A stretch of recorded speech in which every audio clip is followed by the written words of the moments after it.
now. But, well, it's melting, but it's alright. These are fine. So I'm just gonna kind of quickly get things set up here, but, hope you guys are doing well. Like I always say, please like, sub the video if you like it. Today I'm going to be talking about konosuba. That is something I've mentioned in a few videos. Let me go ahead and break this real quick. Alright, so that could have looked stupid. However, I'm gonna go ahead and try the original glaze first, and I'm gonna talk a little bit about konosuba.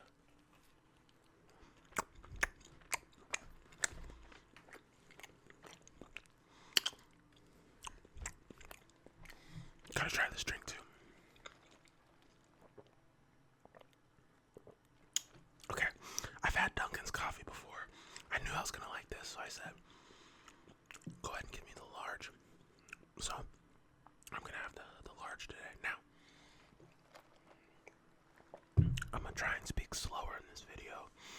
My intro, I'm usually very excited in a lot of my videos, which is why I speak quite fast. I'm gonna speak a lot slower in this video, so that way you guys can get some, hopefully this is gonna be better.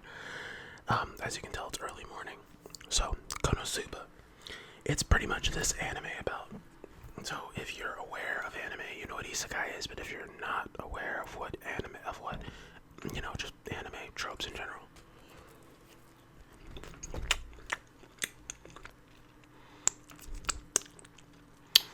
An Isekai is when Isekai. It is when it is when a character who's like typically the trope is that they're very shut in. They are very how would you say, typically the loser character, kind of a nerd, plays JRPGs. That character dies in any kind of way, typically by a truck, and then they get teleported into another world. That is a fantasy world. Typically like medieval type magic. So, medieval magic. Like how if you've ever played an MMORPG, that type of world. And so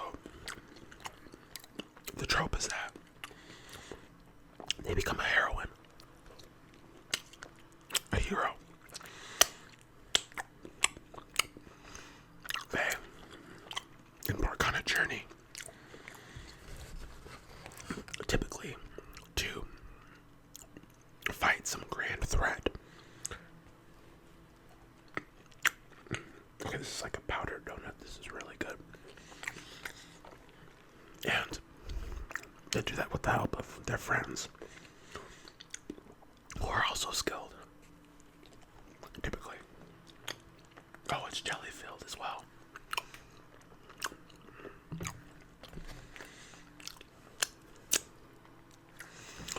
And one of the crucial things is that they're just kind of like really good at their skills. They're unique in such a way that is different to the normal people, in almost a way, if you ever, heard the term broken, something's broken, like, not in the actual sense, but like if you find an exploit, I'm speaking fast again, I'm sorry. If you find an exploit in a video game, then typically when you use that exploit, that term can often be used to say like broken. It means that it is so good for the game that you are exploiting it so well that you are exploiting it so well that you are breaking the game. So in this context, it would mean that these characters are so unique that they're broken in a sense. So now that I've went through Isekai, and normally I would rush through that,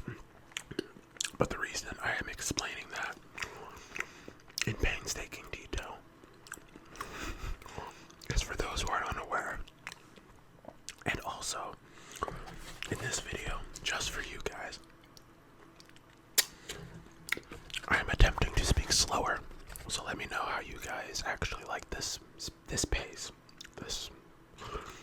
at which I'm speaking.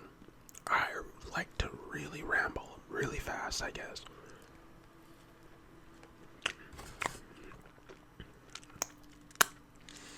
To me, it is normal talking speed, but I am whispered. But I forget that for some of you, that it is really relaxing to be speaking too slowly, and for me as well. I enjoy it as well. But I really am gonna, in these next few videos, at least, I'm gonna try to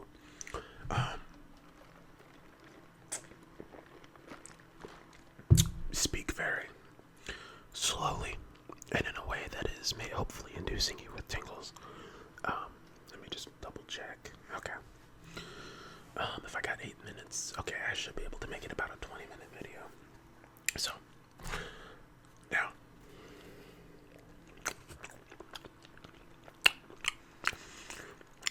I got some fruit flies. So, the reason why konosuba is very it's very unique, at least to me. I want you to keep in mind, I have not watched very many Isekai, or many anime in general. So if I say something that's wrong, or doesn't make too much sense, bear with me. And to those of you who are just listening because you love my videos, don't know what I'm talking about, and you don't care about anime, and if you're tuning in anyway, thank you. I appreciate you.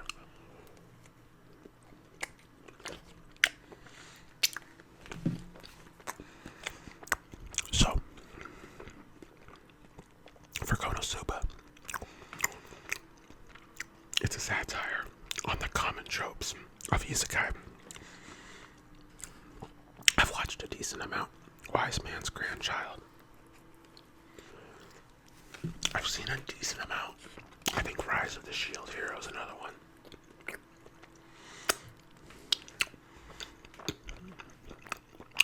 So, konosuba. It's this teenager, this normal, shut-in, who he dies, is reincarnated, and the goddess that is bringing him into the other world, who's in charge of, reincarnating people, asks him, so, what do you want to bring into the world with you? Because the thing is that he gets a unique trait, or something like unique that he can bring in anything in the world, anything you can imagine, he can bring into that anime world with him. That fantasy world, I mean.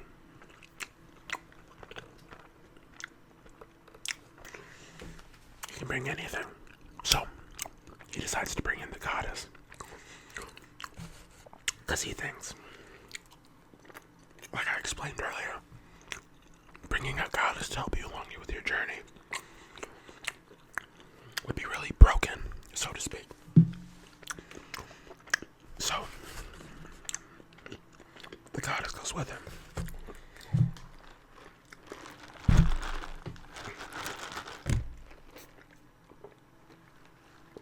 And we find out she's a water goddess, an archpriest, which means like a healer. And so she does some magic, some attack magic. She can remove curses. She can purify water, that kind of stuff. But he finds out that he doesn't have any special abilities. In this world, he's actually kind of, he's the weakest class of adventurer. He can't do much. And Aqua, which is the goddess's name, is her whole shtick seems to be that she's actually very useful. But the problem is that her personality is terrible, and she wants to goof off all the time, drink, and not have to work.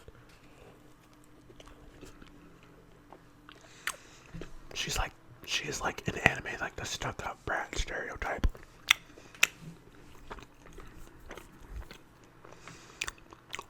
And so they go throughout the world, and then you realize,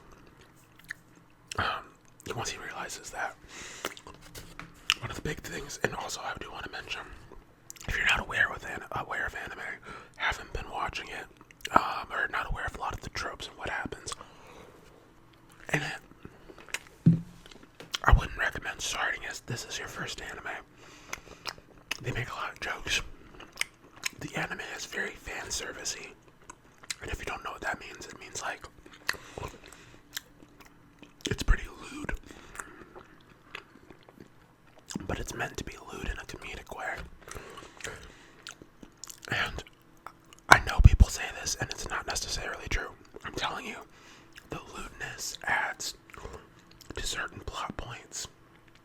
It doesn't add to the story, but it makes you feel. They do it in such a way that you actually feel for the characters. It's a way to bond with the characters if you like those types of jokes. If you treat it as a comedy, you'll like it, because it is. But if you want a show that ties to you more to your core and has more deeper meaning, this isn't the show for that. It is the show for when you're bored, you want to eat some noodles, or you want to eat anything. You want to eat something while you watch anime, and you want to have a laugh and have a good time and have a feel-good moment while the characters on the screen are bouncing around and doing dumb stuff. It is very much so that type of anime. Now, to someone who doesn't watch it, that could sound like all anime. But I'm telling you, there are serious ones, and then there are very funny and goofy and hilarious ones. And then there's everything in between for whatever you're looking for. I'm not the anime guru. There are people in my Discord that I can tell have watched way more anime than I have. And if they're watching this video, you know who you are. But I'm getting really into it. I mean, I was into it as a kid, but I'm more of a passive watcher. And I was always more into the action movies and the Marvel and things like that. But also to say about Konosuba is that it is very funny, and I really enjoy it a lot. Now that we've got past that disclaimer, I'm going to go into it a little bit deeper and say, so like I'm not going to spoil the whole plot for you, but then I'll just breeze past a couple of really interesting points.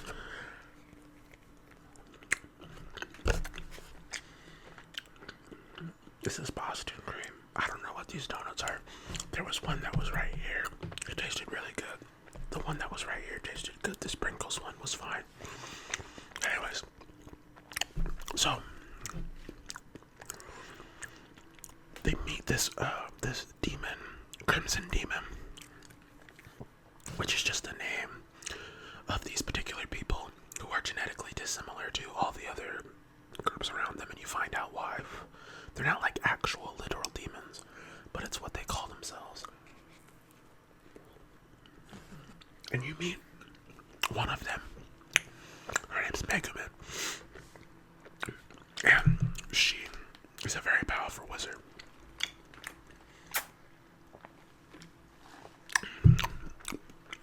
The only issue with Megumin is that she can use very powerful explosion magic, but only once a day. And after that, not only does she get exhausted, she gets so exhausted that you have to carry her for the rest of the day because she can't move.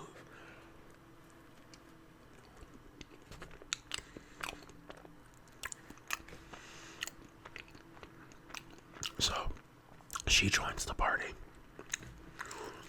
And then there's another person that joins the party, who's my favorite character.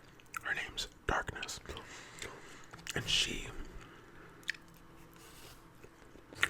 is a crusader. So all that means is that really she's supposed to be the tank.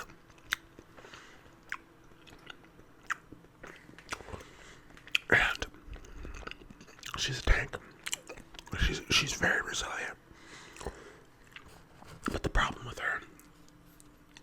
is that she can't land a single shot with her sword. She can't connect any hits.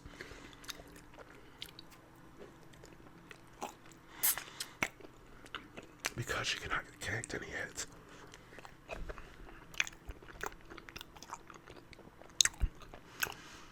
She's useful but useless at the same time. So the show is very interesting. It's very funny. So Darkness, she is a crusader, like a really good crusader. And here's the last donut. She's a really good crusader. Like a tank type characteristic. But her hits don't land. So because she's really resilient, basically, the value that she does bring to the team is that whenever they get into a fight, she gets beat up a lot. Now, normally in anime, at least, I don't watch ecchis very often. At all, really. And if you know what that term is, you know what I mean. But she's masochistic. So the joke with her is that she's a crusader, and she's so bad at crusading in the sense that she can't land any shots. But she's good at. She's really strong, absurdly strong, and her entire thing is that she really likes to kind of get beat up, taken advantage of, you know, that kind of thing. It's meant to be like a pervy joke, but I'm telling you, if you're aware of a lot of the anime tropes, you would think it's funny. But like I said, if you're one of my viewers where it's really like, it would bother you to watch something like that, or not bother you, but let's say you just don't really like, that's not what you're into, you're not into anime,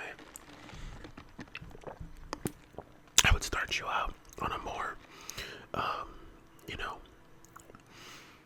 for me, shonen, but it could be anything that you're into. But for my normal anime watchers, or for my anime viewers, I think you guys would like it.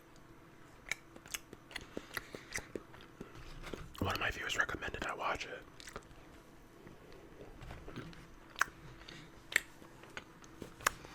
So I'm inclined to think that some of you might enjoy it. But overall, I really enjoy the anime. I think it's really good. The main plot points. So in the beginning of the anime, one of the main plots is that, so starting out, they're in a horse stable. They can't afford to lodge anywhere. And they're doing odd jobs, side quests, or quests, but they're in horse stables. And so once they add these people to the party, I forget, because I think at the end of season 1 is when they get the mansion, or middle of season 1, I think they get a mansion. How they get that mansion is that it's very haunted, and this guy's just giving it up. They have to purify the mansion, because they have to go into the mansion and get rid of all of the undead spirits, because that's why he's trying to sell it or get rid of it in general. So that's how they happen upon a mansion. And one of the main key points, I'm done with all my donuts, I'm sorry, I tried to eat them slow, is that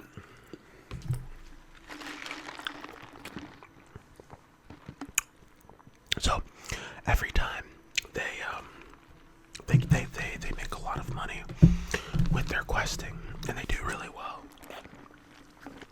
Aqua, or maybe by just happenstance, whatever situation they catch themselves in, they seem to always like seemingly get back into a position where they're always like needing more money because they keep getting into debt and have to pay the guild, the adventuring guild, back for all of the expenses that they caused with all the damage.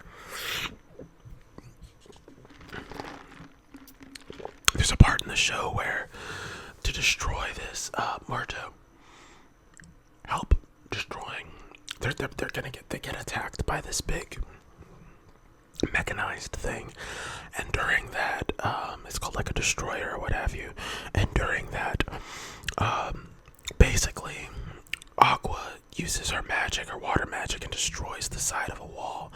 They also use like explosion magic and other things to, basically like just try to destroy the destroyer, like mobile suit type of like mechanized thing.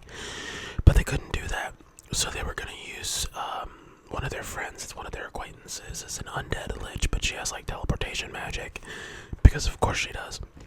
And so she teleported it, onto one of the most like a lord's. It was random. It was meant to be random, and you wouldn't know where it would end up at.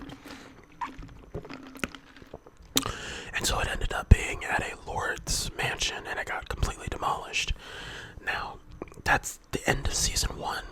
Is basically the government, along with the lord's house, they're suing him, or basically they're going to put him in prison because they think that he's a part of it. So the whole point that he was brought over into this world is because he's supposed to be defeating this guy called the Devil King and his army. During one fight, I think it was with this one guy, I forget his name, but he's like this headless guy. Megumin, to practice her explosion magic, they were going out to this in the woods, and they went to destroy. They kept explosion magic this mansion, and they didn't know who it belonged to, so they thought it was going to be like it abandoned. Turned out it was one of the Devil King's head. It was the Devil King's, like one of the main people in his army. And it was like a really funny moment in the show, so they had to defeat him. I don't think Aqua destroying the wall was the same fight as the destroyer, but I think it happened similarly. So they just encounter a bunch of situations in which it's like problems for the guild. They're making issues for the guild, and so the government, whatever, I don't know what they call it in that anime. I don't think, but the military, they think he's a terrorist. They think he's like a spy terrorist from the Devil King's army, and they think that he's like trying to actually like cause havoc. And in conjunction with the Lord, they're trying to get him to, in some sense, like pay for those damages or whatever, for his house, or not pay for his damages, but that was like a part of the reason they put him on trial. And a bunch of the things come to trial, like early in the show, they have this situation where the first thing that they have to do to get money is like they have to do these kill quests where they go and try and beat these giant frogs, and these giant frogs would like swallow. This sounds weird, but they would try and eat like Aqua, and that's like a really funny thing. They'd like swallow her and like halfway, and you could see her legs flailing. And now the saliva from the frogs is like slimy, right? So they would make these jokes where every single time they came back, man, it's all gone basically. Every time they came back,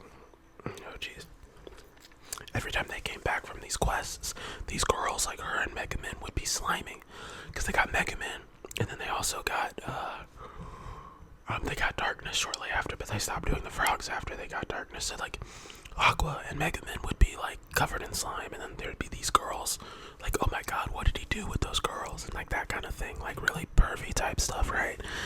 And it's a joke in like, it's meant to, you know what, the context. He's like, well, that's out of context.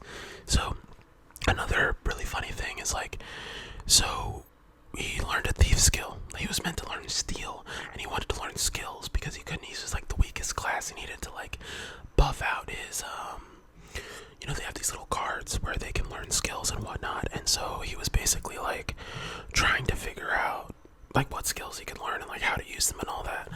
And so he learns this steal skill.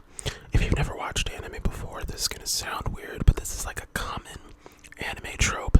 Like they're just like the men, because it's like basically Japanese guys are like really like obsessed with like, I guess, women's underwear. I don't know. And so he does use the steal skill, and instead of stealing whatever was meant to be in her pocket or out of her hand, he's then holding like her panties basically, and that's meant to be like really funny. It is kind of funny, but it's like embarrassing. Oh my god, you stole, you know what I mean? So then the whole thing in the trial is like they're trying to say how much of a perv he is, how much like all these other different things have happened. He gets into a fight with this one guy who's more of an archetypal hero, because the thing about Cosmo is he has to use these underhanded tactics to get his way, because he's not like, you know, if you're that weak in that world, and the biggest thing is that he's always facing stuff. He's always facing fights that are really, you know, out of his class. Like, they're really strong fights for what he's able to handle. So he has to use these underhanded tactics, like, and that's what makes it satirical, is that he has to use different tactics in order to actually, like, you know, complete the task that he's trying to complete. So in that context, I think it's, you know, that's what makes the show so great. But they really try to get you to care about the relationship between each and all individual ones. They you know, call him like Crapuma and Kazu trash. Like, that's meant to be like making fun of him because like, oh, he's a degenerate and whatever. Because the joke essentially is that because he's that much of a shut-in NEET, that, you know, NEET meaning like, you know, not employed or education or in any training. That's the actual like abbreviation for it. Or the, not abbreviation, that's the acronym. That's what the acronym is. And he's like, and so that's what that is actually meant, you know, for. They're like, oh, you know, of course he's a perv. He was like a shut-in in his past life, is kind of the joke. But he is a perv, but it's not like he's actually outwardly that. It's like more like people are projecting that onto him, which is a part of the satire. But yeah, so I think it's really funny if you like sort of, you know, sort of like lewd humor, but it's actually a pretty good story when you watch it all the way through. I think it's very worth a watch. It's very funny. I think even if you've seen like 2 or 3 animes before, maybe, you know, watch one, it'd be fine. But it's not, for anyone who knows what I'm talking about, it's not nearly as bad like as How Not to Summon a Demon Lord. Like, that anime. That anime is crazy. I think that's another isekai, I believe. Or it might just be that I don't know. But like, it's not nearly that bad. It's more like, it's more meant to make you laugh and be satirical than it is pervy, but the jokes they're making are pervy. But, you know, you can be the judge of that if you actually do want to watch it. But, you know, I think that'll be it, because I'm out of stuff to eat and talk about. So I wanted to make this a little bit longer. But thank you guys so much for watching the video. You know, comment, like, subscribe, join my Discord if you want. And if there's anything that you want me to watch, I'm looking out for more. I'm gonna start watching some A24 movies. So if you've made it this far, type A24 so that I know you've seen. Put it in the comment section, and I'll know that you got this far in the video. But I'm gonna probably watch some A24 movies, and I'm probably gonna start reviewing some of those, because I think for all of the films I watch, I think I probably should start watching like different types. Not that I probably should, but I am interested in watching different types of films. So I think you guys will enjoy that as well. But check out, you know, I'll be on the lookout. I'll be posting more content that is going to be, I think, pretty good. Thank you guys for watching, and I'll see you guys